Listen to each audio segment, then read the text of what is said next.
BP, sugar, thyroid, obesity, hormone సమస్యలని మందులు లేకుండా నేచర్ మంత్ర ఫుడ్ తో రివర్స్ చేసుకోండి. హాయ్ శివ, ఏంటి అలా అబ్జర్వ్ చేస్తున్నాను చూస్తున్నాను ఎట్లా గాని పర్లే ఏమైనా యాంకరింగ్ పోస్ట్ తీసుకుంటే ఇట్లా మాట్లాడాలా అని చెప్పి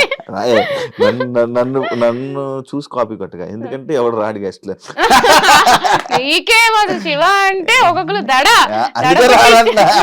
లేదే మనం అంటే దడ కదా. సో నెగిటివ్ ఏమైనా పాజిటివ్ అవుతుందో, సో ఇలా చేస్తారా యాంకరింగ్ అని చూస్తున్నా. యాక్చువల్లీ మళ్ళీ నెగిటివ్ అవ్వకూడదు కానీ పాజిటివ్ అవ్వాలని కోరుకుంటున్నాను.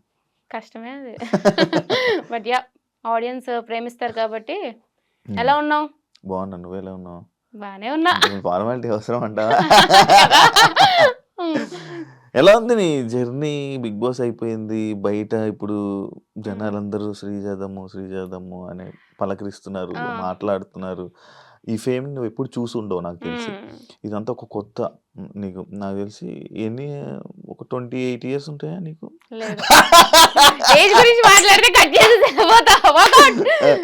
అయితే ఇన్ని ఇయర్స్ లో నీకు సడన్ గా ఈ ఫేమ్ వచ్చింది కదా, ఎంజాయ్ చేస్తున్నావా?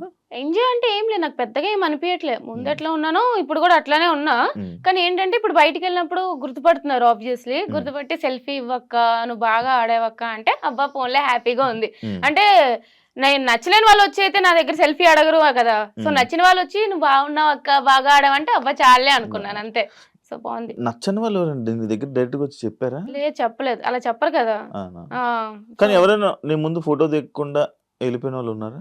చాలా మంది గుర్తుపట్టి చాలా మంది ఉంటారు. అందరూ దిగాలని రూల్ లేదు కదా, చాలా మంది ఉంటారు. అట్లా ఎదురైందా అని అంటే లేదనుక జనరల్ గా అంటారు, శ్రీజాదమ్ము అంటారు, వాళ్ళ పని వాళ్ళు చూసుకుంటారు. ఇది ఎంత కొత్తగా ఉంది, లైఫ్ అంతా బాగుంది, నార్మల్. సాఫ్ట్వేర్ జాబ్ మానేసావా? మానేసే కదా, రేపు బిగ్ బాస్ హౌస్ లో అడుగు పెడుతున్నా అని తెలియకుండానే September 5th రిజైన్ చేసేసా. అవును, ఇప్పుడు మానేసావు, ఇప్పుడు మళ్ళీ జాయిన్ అవ్వలేదా? లేదు, జాయిన్ అవుతా కానీ టైం తీసుకుంటా, కానీ జాయిన్ అవుతా పక్కాగా. సాఫ్ట్వేర్ లో అయితే జాయిన్ అవుతావా? మరి ఇండస్ట్రీ దాన్ని చేయలేం కదా. సైమిల్టేనియస్లీ బ్యాలెన్స్ చేసుకుంటా, కానీ ఏంటంటే నాకు మంత్లీ ఇన్కమ్ నాకు అవసరం అనమాట చాలా. సో తెలిసిందే కదా ఈ ఇండస్ట్రీ అంటే, లైక్ మంత్లీ చెప్పలేము, అండ్ ఎంతవరకు సక్సెస్ వస్తుందో ఫెయిల్యూర్ వస్తుందో చెప్పలేము. సో నాకు ఆ రిస్క్ తీసుకోవడం ఇష్టం లేదు. ఆల్రెడీ రిస్క్ లో ఉన్నా నేను, కెరీర్ రిస్క్ పెట్టి బిగ్ బాస్ హౌస్ లోకి వెళ్ళినా 6 months గ్యాప్ వచ్చింది, కానీ వెళ్తా సాఫ్ట్వేర్ లోకి అయితే పక్కా వెళ్తా. అగ్ని పరీక్ష గురించి మాట్లాడుకుందాం. ఏదో నీకు రాదని తెలిసి అప్లై చేసావా, లేదు నేను ఇది కొడతానని అప్లై చేసావా? లేదు, నాకు తెలుసు ఎట్లయినా సరే నేను బిగ్ బాస్ హౌస్ లోకి వెళ్తాను అని నాకు అనిపించింది. నేను లాస్ట్ ఇయర్ నుంచి మేనిఫెస్ట్ చేస్తున్నా, మేలో రాసుకున్నాను నా జర్నల్లో, this year I'll be going to Bigg Boss house అని చెప్పి, వెళ్తాను అని చెప్పి మేనిఫెస్ట్ మేలో. సో మేలో కట్ చేస్తే జూన్ లో నాకు కామనర్స్ ఓపెన్ అని చెప్పారు అనమాట. సో కామనర్స్ ఓపెన్ అనగానే అప్లికేషన్ పెట్టాను. సో సెలెక్ట్ అవుతానని అనిపించింది నాకు ఎక్కడో దగ్గర. ఐ నో లైక్ ఎంతో మంది లైక్ ఓపెన్ గా వెళ్ళారు కదా, అమ్మాయిలు మోస్ట్లీ కొంచెం వెళ్ళారు కదా. సో నాకు తెలిసి వెళ్తాను అని చెప్పి వెళ్ళాను. అట్లానే అగ్ని పరీక్షకి ఐ నో, నాకు తెలుసు అనే వర్డ్స్ ని నువ్వు మాట్లాడుతుంటే నాకు Bigg Boss starting episode, launch episode లో నిన్ను లాస్ట్ లోనే ఇప్పుడు సెలెక్ట్ చేస్తున్నప్పుడు, 4th లో సెలెక్ట్ చేస్తున్నప్పుడు నిన్ను వీళ్ళు తీసుకుని వెళ్తున్నారు అంటే మెంటర్స్ తీసుకుని వెళ్తున్నారు లోపలికి అని చెప్పినప్పుడు నువ్వు ఇదే డైలాగ్ కొట్టావు అనమాట. వీళ్ళు తీసారా వాళ్ళు తీసారా అది కాదు, నాకు తెలుసు నేను వెళ్తాను లోపలికి, ఇది అయితే జనాల ఓట్ల వల్లే నేను వెళ్ళానని చెప్పేసి డైరెక్ట్ గా చెప్పావు, మాట్లాడావు. యాక్చువల్లీ నాకు తెలుసు నేను పక్కా హౌస్ లోకి వెళ్తానంటే, ఎందుకంటే ఎపిసోడ్స్ అప్పటికే టెలికాస్ట్ అయిపోయినాయి, తెలుస్తుంది ఆడియన్స్ ద్వారా నాకు వచ్చిన రెస్పాన్స్ తెలుస్తుంది. సో నేనైతే పక్కా ఉంటా, మిగతా ఎవరున్నా లేకున్నా. అంటే నేను అడుగుతున్న పాయింట్ ఏంటంటే, ఐ నో నాకు తెలుసు, నేను అనుకుంటా జరిగిపోద్ది, దాన్ని ఓవర్ కాన్ఫిడెంట్ కాదా Sreeja? Maybe Bigg Boss house లో విన్నర్ అది ఓవర్ కాన్ఫిడెన్స్ అయ్యి ఉండొచ్చు, కానీ బిగ్ బాస్ హౌస్ లో వెళ్ళడానికి నేను చూసాను కదా మిగతా వాళ్ళ జర్నీ ఎట్లా అయింది, అగ్ని పరీక్షలో నాది ఎట్లా అయింది. So obviously it's confidence, over confidence అనను, కాన్ఫిడెన్స్ అయితే అంట. ఎందుకంటే ఓన్లీ ఆడియన్స్ ఓటింగ్ వల్ల కాదు, అక్కడ జడ్జెస్ ఒపీనియన్ ద్వారా కూడా వెళ్ళారు లోపలికి. సో ఆడియన్స్ కి నేను నచ్చకపోయినా సరే జడ్జెస్ ని ఇంప్రెస్ అయితే చేశానని నాకు అర్థమైంది అనమాట. సో నేను వెళ్తానని నాకు అర్థమైంది. So just a confidence. అంటే అదొక్కటే కాదు, ఇప్పుడు బిగ్ బాస్ లోకి స్టార్టింగ్ నేను క్వశ్చన్ అడుగుతున్నప్పుడు నువ్వు అన్న పాయింట్ ఏంటి, నాకు తెలుసు నేను ఎలాగైనా బిగ్ బాస్ సీజన్కి వెళ్తాను అంటే, లైక్ అలా ముందే అనేసుకుంటుంటావు కదా, అలా మాట్లాడుకోవడం వల్లనే హౌస్ లో నీకు నెగిటివ్ వచ్చిందంటే మేబీ రావచ్చు. కానీ నేను ఎందుకంటా అంటే మేనిఫెస్టేషన్, ఓకే. యాహ్! అది నమ్ముతా. నేను చాలా గట్టిగా నమ్ముతా మేనిఫెస్టేషన్. ఇప్పుడు నేను వెళ్ళొచ్చో వెళ్ళకూడదా అంటే ఒకలా ఉంటది. నేను వెళ్తాను అని అంటే ఇట్స్ లైక్ మేనిఫెస్టింగ్. ఓకే. అది ఓవర్ కాన్ఫిడెన్స్ అంటారు, నేను మేనిఫెస్టేషన్ అంటాను. అది జస్ట్ డిఫరెన్స్. అంతే. యాహ్! ఎందుకు అంత లౌడ్‌గా అంత గట్టిగా అలా మాట్లాడుతూ ఉంటావు? అరే పుట్టినప్పుడే నా వాయిస్ ఇంత. హ్మ్. నేను అరిస్తే ఇంకా పెద్దగా ఉంటది. నా వాయిసే ఇంత. అవును. ఆ! ఇంకా తెలిసిందే కదా! ఇంకొంచెం గట్టిగా అయితే కీచు గొంతొస్తది. ఇక్కడి నుంచి వస్తది. అందరికి బేస్ ఇక్కడి నుంచి వస్తది. నాకు ఇక్కడి నుంచి వస్తది. అంతే తప్ప మాట్లాడాలని మాట్లాడను. ఇప్పుడు కూడా నార్మల్ కన్వర్జేషన్. నీది ఎట్లా వస్తుంది స్లోగా? చాలా. అంతే అంతే. నాది అంతే. ఆ! అట్లా వస్తది అంతే. అండ్ నువ్వు ఎక్స్‌ట్రోవర్టా? ఎక్స్‌ట్రోవర్టెడ్, ఇంట్రోవర్ట్ అంట. అంటే? ఈజీగా అందరితో కలిసిపోతా. అందరితో ఈజీగా మింగిల్ అయితా. తెలిసిందే నీకు. హ్మ్. అందరితో మంచిగా మాట్లాడుతూ ఉంటా. హ్మ్. అట్ ద సేమ్ టైమ్ నా స్పేస్ అంటూ నాకుంటది. నేను అన్ని షేర్ చేసుకోను మళ్ళీ. అవును. ఆ టైప్‌లో నేను ఇంట్రోవర్ట్. కలిసిపోవడం ఎక్స్‌ట్రోవర్ట్. హ్మ్. నా థాట్ ప్రాసెస్, నా ఫీలింగ్స్ అన్ని నా దగ్గర పెట్టుకుంటా. అది ఇంట్రోవర్ట్. ఓకే. ఇదివరకు పర్సనల్‌లో మాట్లాడుతున్నారు. పర్సనల్ టాపిక్‌లో తీసుకుంటే బాయ్ ఫ్రెండ్ లేడా? నాకు అర్థమైంది.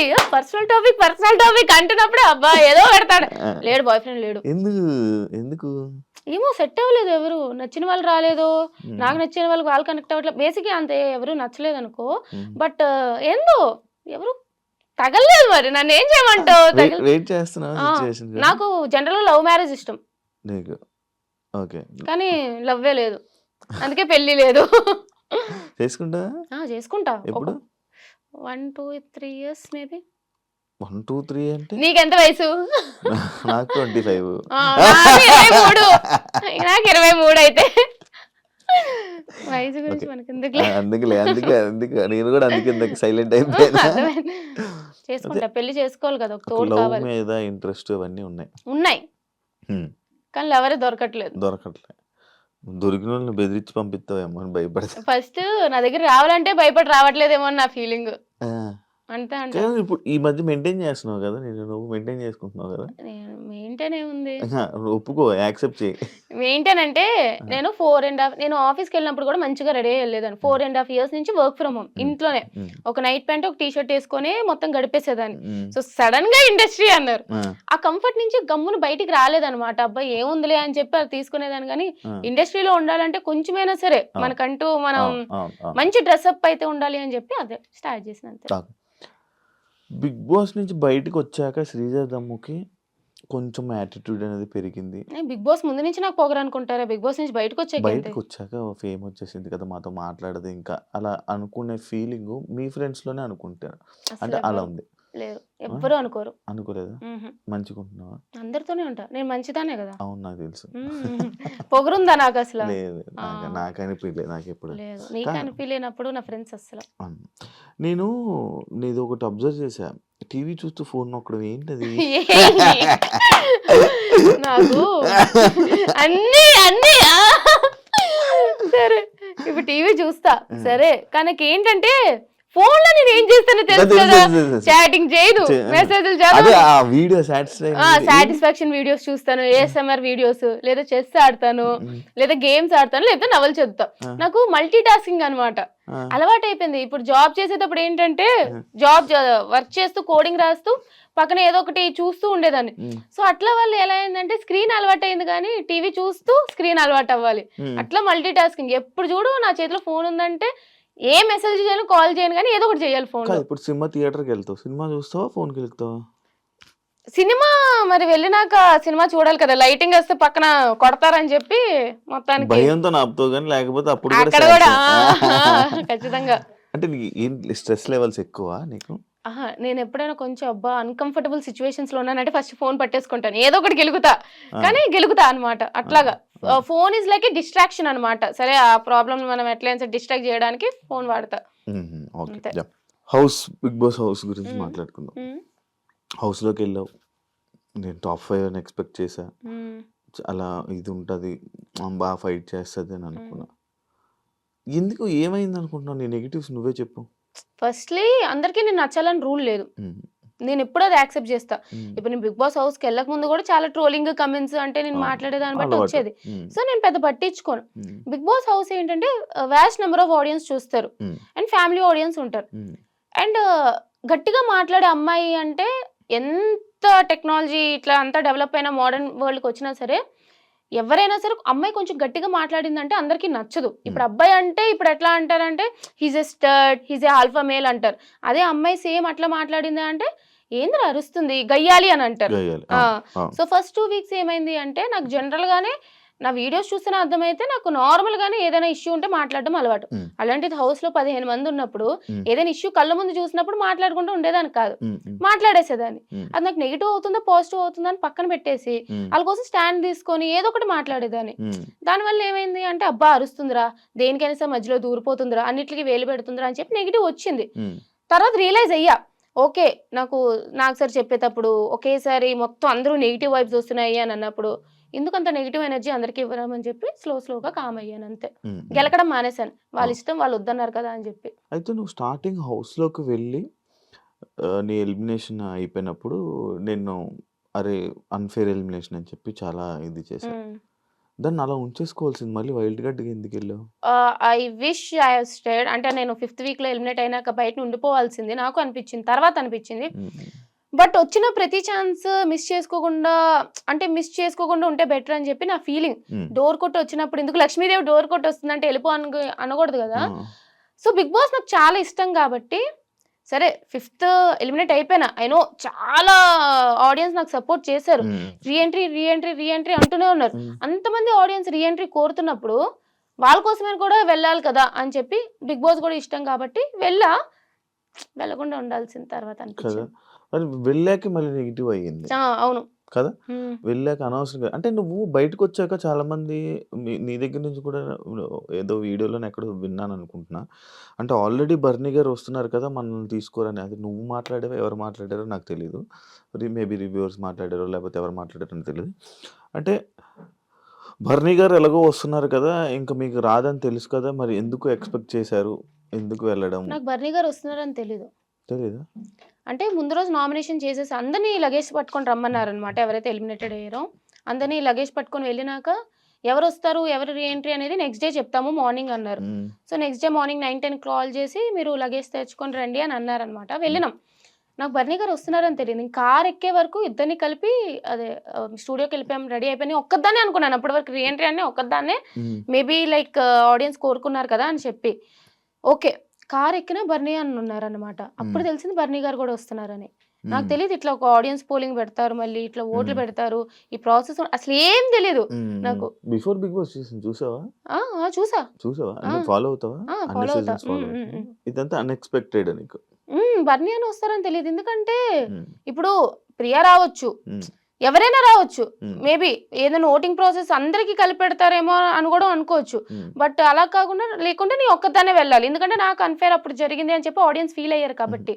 బట్ అట్లా కాకుండా నన్ను బర్నీ అని పట్టుకెళ్తారని చెప్పి నాకు తెలియదు. యాక్చువల్లీ హౌస్ లో బయట ఏం జరుగుతుందో నీకు తెలుసు, ఏం జరుగుతుంది, ఎలా నడుస్తున్నాయి సిచ్యువేషన్స్, అసలు వాట్ ఈస్ బిగ్ బాస్, అసలు మనం ఏం మాట్లాడాలి ఏం మాట్లాడకూడదు, ఎలా ఉండాలి, ఇవన్నీ తెలిసిందానివి. రీఎంట్రీ వచ్చినప్పుడు అర్జున్ అది మన కళ్యాణ్తో మాట్లాడడం కానీ లేకపోతే మిగతా కంటెస్టెంట్స్తో బిహేవియర్ కానీ సడన్గా ఎందుకు చేంజ్ చూపించావు? యాక్చువల్లీ నేను చేంజ్ చూపిలే, నేను ఫస్ట్ నుంచి ఇంతే. నాకు ఒక పాయింట్ చెప్పాలనిపిస్తే చెప్తా. నేను ఫస్ట్ 5 వీక్స్ అసలు చూడలేదు. నామినేషన్ పాయింట్ చేయమన్నారు కాబట్టి 6th 7th వీక్ చూసా. 5 వీక్స్ చూసిన దానికి 6th 7th వీక్ చూసిన దానికి బయట నుంచి చూసేదానికి ఓహో ఇట్లానా అని చెప్పి కళ్యాణ్కి నేను నామినేషన్ చేసింది వాడికి సజెషన్ ఇచ్చి చేయడానికి. ఎందుకంటే I want Kalyan to win. And మిగతా వాళ్ళకి కూడా మాధురి గారిది నాకు ఆల్రెడీ ఇష్యూ ఉంది, ఆ ఇష్యూ రిజాల్వ్ చేసుకునే లోపే నేను బయటకు వచ్చేసా.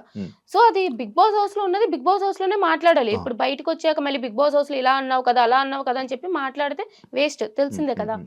అందుకని చెప్పి మాధురి గారికి మీరు అట్లా అన్నారు ఆ రోజు అని చెప్పి మాధురి గారితో క్లియర్ చేసుకున్నా. ఇమాన్యుల్ కి కొంచెం సేఫ్ ఆడుతున్నావు సజెషన్. తనుజాకి కూడా అప్పుడు ఏంటంటే నాకు 5th వీక్ నేను చాలా క్లోజ్ అయినా. సో ఆ టైంలో ఏంటంటే అరే తను స్టాండ్ తీసుకోవాల్సింది కదా అని చెప్పి అదొక సజెషన్. కళ్యాణ్కి కూడా నువ్వు కూడా స్టాండ్ తీసుకోవాల్సింది కదా సజెషన్ ఇచ్చాను చెప్పి. అంటే సజెషన్ అనే కాదు, అంటే కళ్యాణ్తోనే కూర్చొని కళ్యాణ్తోనే ఉండి లేదు ఎక్కువ మాకైతే కనిపించింది అది అలాగే లేదు. నేను అందరితో డెమోన్ రీతితో కూర్చున్నా మాట్లాడా. కళ్యాణ్ పడుకుని పోయినాక కూడా నేను ఉన్నదే 2-3 డేస్ ఓకే, అప్పటికే టీమ్స్ విడిపోయి బర్నీ అన్నకి సపోర్ట్ చేసేవాళ్ళు బర్నీ అన్నకి, నాకు సపోర్ట్ చేసేవాళ్ళు నాకు అన్నట్టు. సో నాకు సపోర్ట్ చేసే వాళ్ళకు గేమ్ ప్లాన్లు అవి ఇవి మాట్లాడతాం కదా. సో నేను మాట్లాడుతున్నా అందరితో, డెమోన్‌ని నైట్ కూర్చోబెట్టి ఇట్లా ఇట్లా అవుతుంది అని చెప్పి మాట్లాడా, అది కూడా చూపించారు. కళ్యాణ్‌తో మాట్లాడా, మాధురి గారితో చాలా బాగా మాట్లాడా, అందరితోనే మాట్లాడా. మేబీ చూపించడం, మేబీ నేను కళ్యాణ్‌తో క్లోజ్ కాబట్టి అట్లా చూపించారేమో.